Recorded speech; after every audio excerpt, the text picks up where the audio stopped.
welcome to the channel. This is a playlist looking at capture, recapture.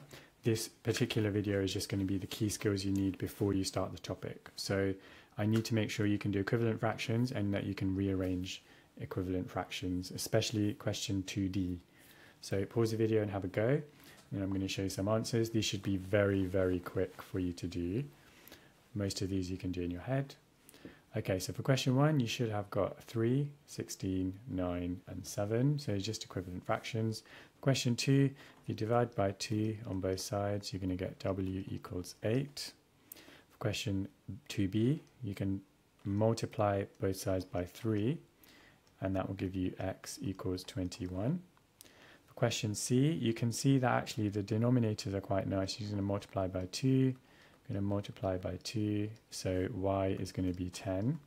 Now this is the main one that I need to make sure you can do. When you have something like this, where there might not be common factors involved, we are going to be using the fact that a over b is equal to c over d can be represented using cross multiplication as AD equals BC.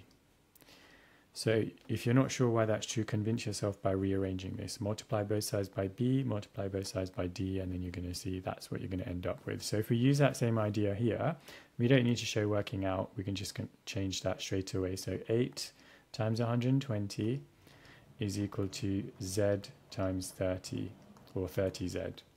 We're going to work out z. So now once you've done this cross multiplication, you can actually divide by 30 because we actually want to isolate z. So divide by 30.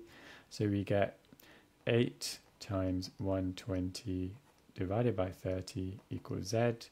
If you simplify this, you see we're going to get 8 times 4, which is 32, equals z. Cross multiplication is the big idea that you need to be familiar with. So this thing here, just make sure you know how to do that. There's a couple of questions here which are also really important. Pause the video and have a go with these. Okay, I'm going to show you some answers. So a pond only contains red and blue fish. If 2/5 are red, what fraction is blue? Well, it's going to be 1 take away 2/5 is 3/5. A population is important to know the definition of. It's not just, for example, a number of people in a certain place. It's like the total number.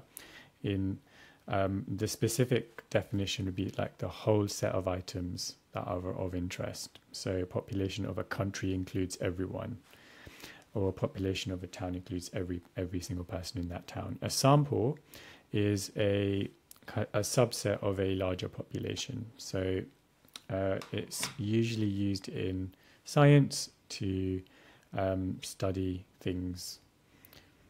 So the next video is actually going to look at what capture recapture is and how we can use that method.